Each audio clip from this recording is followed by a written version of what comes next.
ان کے لیے جہنم کافی ہے۔ جن الفاظ سے پیغمبر صلی اللہ علیہ وسلم کو غلط بات سے سلام کرتے ہیں ان کے لیے جہنم کافی ہے، اس میں یہ لوگ ضرور داخل ہوں گے، سو برا ٹھکانہ ہے۔ جہنم کون سا ہے؟ ایک برا ٹھکانہ ہے، وہ اس میں داخل ہوں گے جو سرگوشیاں الٹے سلٹے کرتے ہیں اور پیغمبر کو صلی اللہ علیہ وسلم کو الفاظ سلام الٹے الفاظ سے کہتے ہیں اور ان کی بات کو نہیں مانتے ہیں اور ان سے الٹے سلٹے کاموں کا تدبیریں کرتے ہیں۔ ایسے آدمیوں کو دنیا میں بھی سزا ہے اور آخرت میں جہنم ہے، وہ جانے کے لیے برا ٹھکانہ ہے۔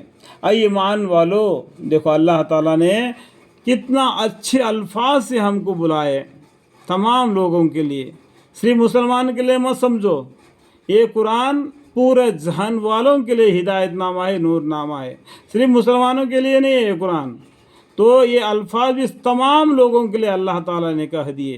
اے ایمان والو، جب تم کسی ضرورت سے سرگوشی کرو تو گناہ اور زیادتی اور رسول صلی اللہ علیہ وسلم کے نافرمانی کے سرگوشیاں مت کرو۔ جو تمام لوگوں میں جو ایمان لے آئے ہیں ایک اللہ پر، ایک توحید پر اور پیغمبر صلی اللہ علیہ وسلم پر ایمان لائے، پچھلے دن یعنی آخری دن قیامت کے دن پر ایمان لائے، ان لوگوں کو اللہ تعالیٰ بولتے ایمان والو۔ اے ایمان والو، تو سبھی لوگ ہیں، یہ قرآن سبھی کے لیے ہے۔ ایک سب سے پہلے ایک حدیث کیا بولتا ہے؟ سب سے پہلے اچھے انسان بنو، اس کے بعد میں مسلمان بنو، اس کے بعد میں مومن بنو، اس کے بعد میں متقی اور پرہیزگار بنو۔ تو یہ الفاظ سے آپ خود اندازہ کرو کہ اللہ تعالیٰ نے جو ایمان لائے ان کے لیے بولتے ہیں اے ایمان والو، جب تم کسی ضرورت سے سرگوشی کرو، یعنی ایسے باتیں کرنے لگو دو چار آدمی مل کر، تو گناہ اور زیادتی کی ایسے باتیں مت کرو، گناہ کے باتیں اور زیادہ باتیں مت کرو، اور رسول صلی اللہ علیہ وسلم کے نافرمانی کی سرگوشیاں مت کرو۔ پیغمبر صلی اللہ علیہ وسلم نے جو بات بتلائی ہے اللہ کے طرف سے بتلائی ہے، وہ اپنے دل سے نہیں بتلائے، تو اس میں سرگوشیاں مت کرو، اور نفع رسانی یعنی نفع دینے والی، فائدہ پہنچانے والی اور پرہیزگاری کی باتوں کی سرگوشیاں کرو۔ پرہیزگاری کی باتوں سے یہ چیزیں نہیں کرنا، یہ چیزیں کام نہیں کرنا۔ جیسا کہ ایک بات ہے، ہم بازار میں جا کے بیٹھتے ہیں، کدھر بھی منہ کر کے بیٹھتے ہیں، تو ہو سکے اتنا قبلے کے طرف منہ کر کے بیٹھنا یہ مسلمانوں کے لیے ضروری ہے، کیونکہ باقی قوم کو یہ معلوم ہو جائے گا مسلمان لوگ جو قبلے کو زیادہ اعتماد رکھتے ہیں، ہم قبلے کے طرف بھی منہ کر کے نماز پڑھتے ہیں، اور اپنے مکان کا دروازہ بھی قبلے کی طرف ہو تاکہ ہم قدم قبلے کی طرف اٹھا سکے صبح سویرے، ٹھیک ہے۔ تو جہاں بھی جو سرگوشیاں کرو، رسول اللہ صلی اللہ علیہ وسلم کے برخلاف سرگوشیاں مت کرو اور زیادتی مت کرو، اور ایسا کرو گے تو اللہ تعالیٰ تم کو دنیا میں بھی سزا دے گا اور آخرت کی سزا ہے ہی ہے۔ یہ شیطان ہے تمہارا پیچھے لگا ہوا ہے، تو اس سے بچو اور اللہ سے معافی مانگو، اور اتقوا اللہ، اللہ سے ڈرو، اور شیطان کے وسوسے سے بچنے کے لیے کہہ دو اعوذ باللہ من الشیطان الرجیم، اور اللہ سے ڈرو جس کے پاس تم سب جمع کیے جاؤ گے۔ ایسے سرگوشی محض شیطان کی طرف سے یعنی اس کے بہکانے سے ہے۔ دیکھو ایسا سرگوشیاں الٹے سلٹے باتیں شیطان کے بہکانے سے ہوتا ہے۔ شیطان تمہارے ساتھ کیا نہیں، تمہارے سامنے کوئی کھڑکو نہیں ہے، لیکن شیطان کو اتنا اجازت دیا ہے، وہ اپنا دماغ کے اندر ایسے ایسے وسوسے پیدا کر دیتا ہے۔ اداہرن کے لیے آپ نماز کے لیے کھڑا ہو جاؤ تو ایسے باتیں خیال آتے ہیں کہ جو باقی ٹائم پر خیال نہیں آتے، جو کھلا بیٹھا ہوا ہے اس ٹائم پر ایسے خیالیں نہیں آتے، جب ہم نماز کی نیت باندھتے ہیں تو ایسا دنیا کی خیال آتے ہیں، تو یہ نہیں معلوم پڑتا کہ ہم نے کتنے رکعتیں پڑھی۔ ایسا ہی انسان جب آپس میں باتیں کرتا ہے تو شیطان وسوسے ڈلوا دیتا ہے دونوں کے بیچ میں، تاکہ وہ رسول اللہ صلی اللہ علیہ وسلم اور اللہ کے برخلاف کام کرے، کیونکہ اس نے وعدہ لیا ہے نا۔ یہ بات کو سمجھ لو اور بنیاد کی بات کو جان لو، ٹھیک ہے۔ ایسے کہ بس ہم مسلمان کر کے ماں باپ نے پیدا کیا اور مسلمان کا نام رکھ دیا اور سنت کٹوا دیا اور تم مسلمان بن گئے کہ بھائی دنیا کے دفتر میں یعنی آدھار کارڈ پہ تو تمہارا نام مسلمان ہے، لیکن اللہ کے یہاں دفتر میں کون سا نام تمہارا لکھا ہوا ہے، اس بات کو جانو، خود اندازہ لگاؤ۔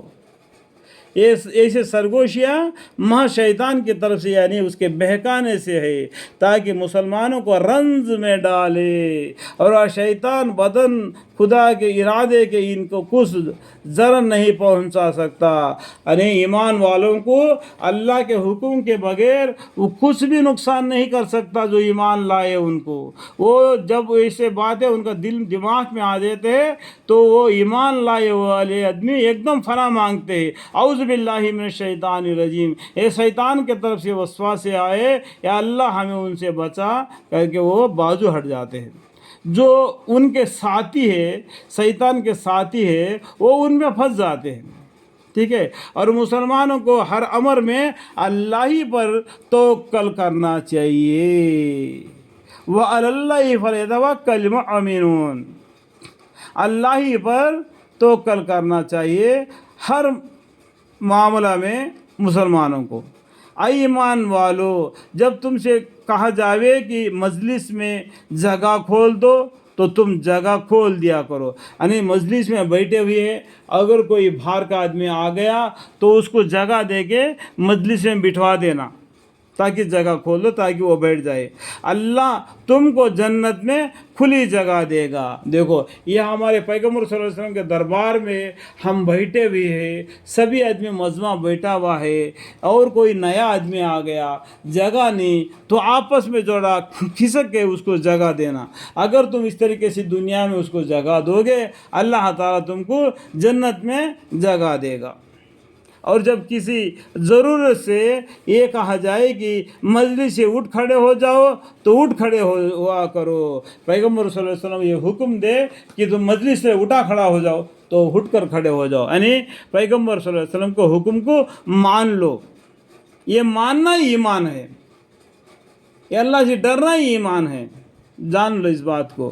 اللہ تعالیٰ اس حکم کی اطاعت سے تم میں ایمان والوں کے اور ایمان والوں میں ان لوگوں کے جن کے علم دین خطا ہوا ہے اخروی درجے بلند کر دے۔ دیکھو اللہ تعالیٰ کیا بولتے ہیں، پیغمبر صلی اللہ علیہ وسلم کا حکم ملا تم کو مجلس سے اٹھ کھڑے ہو جاؤ، اگر تم اٹھ کر کھڑے ہو گئے تو اس کے بدولت اللہ تعالیٰ کیا بولتے ہیں تمہارے لیے، اللہ تعالیٰ اس حکم کی اطاعت سے یعنی پیغمبر صلی اللہ علیہ وسلم کی بات کو ماننے کی وجہ سے تم میں اور ایمان والوں کے اور ایمان والوں میں ان لوگوں کے جن کے علم دین آتا ہوا ہو، یعنی دین کا علم اللہ تعالیٰ نے جس کو دیا ہوا ہو، وہ اخروی درجے یعنی مرنے کے بعد اٹھتے ہیں نا، وہ اخروی زندگی بولتے ہیں۔ مرنے کے بعد برزخ کی زندگی میں قیامت کے دن میں جب زندے ہو جاتے ہیں مردے، اس کو اخروی زندگی بولتے ہیں۔ درجے بلند کر دے یعنی اخروی زندگی کے درجے بلند کر دے تاکہ برزخ کے بعد میں جو آنے والی زندگی کے اندر میں اس کے درجے بلند کر دے۔ اللہ تعالیٰ یہاں تک کی باتوں کو سمجھنے کی توفیق عطا فرمائے۔